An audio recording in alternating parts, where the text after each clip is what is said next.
नमस्कार दोस्तों, स्वागत है आपका हमारे एक और नए वीडियो में। दोस्तों आज का हमारा जो टॉपिक रहने वाला है वो म्यूजिकल इंस्ट्रूमेंट पे रहने वाला है और हम इस वीडियो में 30 प्रश्न देखने वाले हैं। चलिए देखते हैं हमारा पहला क्वेश्चन क्या दिया हुआ है। पहला क्वेश्चन दिया हुआ है, भारतीय संगीत में सबसे पुराना तार वाला वाद्य यंत्र कौन सा है? तो इसका राइट आंसर हो जाएगा वीणा। ऑप्शन सी जो हमारा करेक्ट आंसर हो जाएगा। अगला सवाल दिया हुआ है, शहनाई किस श्रेणी का वाद्य यंत्र है? शहनाई जो है वो किस श्रेणी का वाद्य यंत्र है? तो इसका राइट आंसर हो जाएगा सुशीर वाद्य। इसको हम जो है फूंक के या वायु के द्वारा इस्तेमाल करते हैं। ऑप्शन सी जो हमारा करेक्ट आंसर हो जाएगा। अगला सवाल दिया हुआ है, पंडित रविशंकर का नाम किस वाद्य यंत्र से जुड़ा है?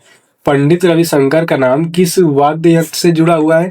तो इसका राइट आंसर जो है सितार से जुड़ा हुआ है। ऑप्शन बी जो हमारा करेक्ट आंसर हो जाएगा। अगला सवाल दिया हुआ है, बांसुरी किस प्रकार का वाद्य यंत्र है? बांसुरी जो है वो किस प्रकार का वाद्य यंत्र है? तो वो है फूक वाद्य यंत्र है। ऑप्शन सी जो हमारा करेक्ट आंसर हो जाएगा। अगला सवाल दिया हुआ है दोस्तों, अमजद अली खान किस वाद्य यंत्र को बजाने के लिए प्रसिद्ध थे? तो इसका राइट आंसर हो जाएगा ऑप्शन सी, सरोद जो है इसका करेक्ट आंसर हो जाएगा। ऑप्शन सी जो हमारा राइट आंसर होगा।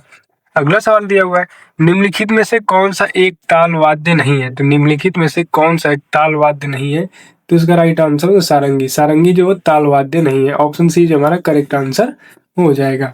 अगला सवाल दिया हुआ है, संतूर का संबंध भारत के किस क्षेत्र से है? संतूर का संबंध भारत के किस क्षेत्र से है? तो इसका राइट आंसर जो है कश्मीर से है। ऑप्शन डी जो हमारा करेक्ट आंसर हो जाएगा। अगला सवाल दिया हुआ है, उस्ताद बिस्मिल्लाह खान किस वाद्य यंत्र के लिए विश्व प्रसिद्ध थे?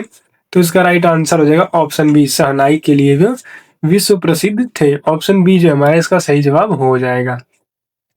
अगला सवाल दिया हुआ है, वायलिन में तारों की संख्या कितनी होती है? वायलिन में तारों की संख्या जो होती है वो 4 होती है। ऑप्शन सी जो हमारा करेक्ट आंसर हो जाएगा। अगला सवाल दिया हुआ है, घटम क्या है? तो घटम जो है वो घटम मिट्टी का बना एक ताल है। मिट्टी का बना एक ताल वाद्य है। ऑप्शन सी जो हमारा राइट आंसर हो जाएगा। अगला सवाल दिया हुआ है, तबले का आविष्कारक किसे माना जाता है? तबले का आविष्कारक किसे माना जाता है? तो इसका राइट आंसर होगा अमीर खुसरो को माना जाता है। ऑप्शन सी जो हमारा करेक्ट आंसर हो जाएगा। अगला सवाल दिया हुआ है, पखावज किस श्रेणी का वाद्य यंत्र है? पखावज किस श्रेणी का वाद्य यंत्र है? तो इसका राइट आंसर होगा चर्म वाद्य या अवनद वाद्य किस श्रेणी का है? ऑप्शन बी जो इसका सही जवाब हो जाएगा। अगला सवाल दिया हुआ है, सितार किन दो वाद्य यंत्रों का मिश्रण माना जाता है? तो इसका राइट आंसर जो वीणा और तंबूरा, जिसे हम ईरानी सेतार भी कहते हैं। ऑप्शन सी जो हमारा करेक्ट आंसर हो जाएगा। अगला सवाल दिया हुआ है, एक तार वाला वाद्य यंत्र जिसमें एक कद्दू का खोल लगा होता है उसे क्या कहते हैं? तो इसका राइट आंसर होगा एक तार वाला वाद्य यंत्र का मतलब होता है एक तारा। ऑप्शन बी जो हमारा करेक्ट आंसर हो जाएगा। अगला सवाल दिया हुआ है, गिटार किस प्रकार का वाद्य यंत्र है? गिटार जो है वो किस प्रकार का वाद्य यंत्र है? तो वो है तंतु वाद्य है। कौन सा है? तंतु वाद्य। ऑप्शन बी जो हमारा करेक्ट आंसर हो जाएगा।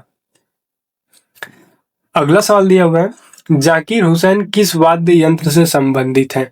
जाकिर हुसैन किस वाद्य यंत्र से संबंधित है? तो इसका राइट आंसर होगा तबला से संबंधित है। ऑप्शन बी जो हमारा करेक्ट आंसर हो जाएगा। अगला सवाल दिया हुआ है, कर्नाटक संगीत में इस्तेमाल होने वाला मुख्य ताल वाद्य कौन सा है?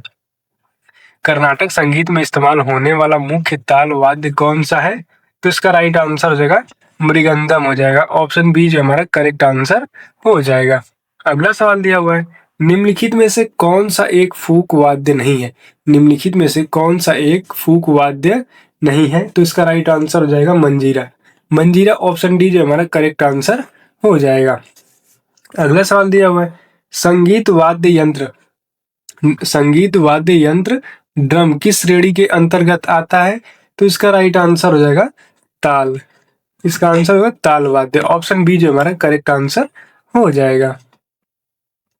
अगला सवाल दिया हुआ है दोस्तों, भारत का राष्ट्रीय वाद्य यंत्र किसे माना जाता है? भारत का राष्ट्रीय वाद्य यंत्र किसे माना जाता है? तो इसका राइट आंसर वीणा को भारत का राष्ट्रीय वाद्य यंत्र माना जाता है। ऑप्शन सी जो हमारा करेक्ट आंसर हो जाएगा।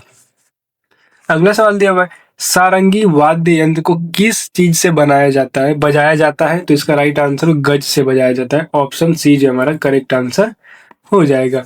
अगला सवाल दिया हुआ है, शिव कुमार शर्मा। शिव कुमार शर्मा किस वाद्य यंत्र के लिए प्रसिद्ध है? तो इसका राइट आंसर होगा संतूर के लिए प्रसिद्ध है। किसके लिए? संतूर के लिए प्रसिद्ध है। ऑप्शन सी जो हमारा करेक्ट आंसर हो जाएगा। अगला सवाल दिया हुआ है, मंजीरा किस श्रेणी का वाद्य यंत्र है? मंजीरा जो है वो किस श्रेणी का वाद्य यंत्र है? तो इसका राइट आंसर है घन वाद्य का, जिसे हम धातु आघात वाद्य भी कहते हैं। ऑप्शन डी जो हमारा करेक्ट आंसर हो जाएगा। अगला सवाल दिया हुआ है, किस वाद्य यंत्र को हजारों तारों वाला वाद्य भी कहा जाता है? किस वाद्य यंत्र को हजारों तारों वाला वाद्य भी कहा जाता है? तो इसका राइट आंसर सितार हो जाएगा। ऑप्शन बी जो हमारा करेक्ट आंसर हो जाएगा। अगला सवाल दिया हुआ है, पियानो किस प्रकार का वाद्य यंत्र है? पियानो किस प्रकार का वाद्य यंत्र है? तो इसका राइट आंसर होगा कीबोर्ड, जिसको हम हिंदी में कुंजी पटल भी कहते हैं और तार वाद्य भी कहते हैं। ऑप्शन बी जो हमारा करेक्ट आंसर हो जाएगा। अगला सवाल दिया हुआ है, प्रसिद्ध संगीतकार टी.एन. कृष्णन किस वाद्य यंत्र से जुड़े हुए थे? प्रसिद्ध संगीतकार टी.एन. कृष्णन किस वाद्य यंत्र से जुड़े हुए थे? तो इसका राइट आंसर है वायलिन से जुड़े हुए थे। ऑप्शन बी जो हमारा करेक्ट आंसर हो जाएगा। अगला सवाल दिया हुआ है, एक प्रकार का वाद्य यंत्र जिसे मुंह से फूंक मारकर और चाबियों का उपयोग करके बजाया जाता है। तो इसका राइट आंसर हो जाएगा सैक्सोफोन। इसको इंग्लिश नाम है सैक्सोफोन। ऑप्शन सी जो हमारा करेक्ट आंसर हो जाएगा। अगला सवाल दिया हुआ है, वायलिन बजाने वाले के लिए किस शब्द का उपयोग किया जाता है? वायलिन बजाने वाले के लिए किस शब्द का उपयोग किया जाता है? उसको वायलिनिस्ट बोलते हैं। ऑप्शन सी जो इसका हमारा करेक्ट आंसर हो जाएगा। अगला सवाल दिया हुआ है, डफली किस प्रकार का वाद्य यंत्र है? डफली किस प्रकार का वाद्य यंत्र है? तो इसका जो आंसर है वो अवनद वाद्य हो जाएगा, जिसको हम चर्म वाद्य भी कहते हैं। ऑप्शन सी जो हमारा करेक्ट आंसर हो जाएगा।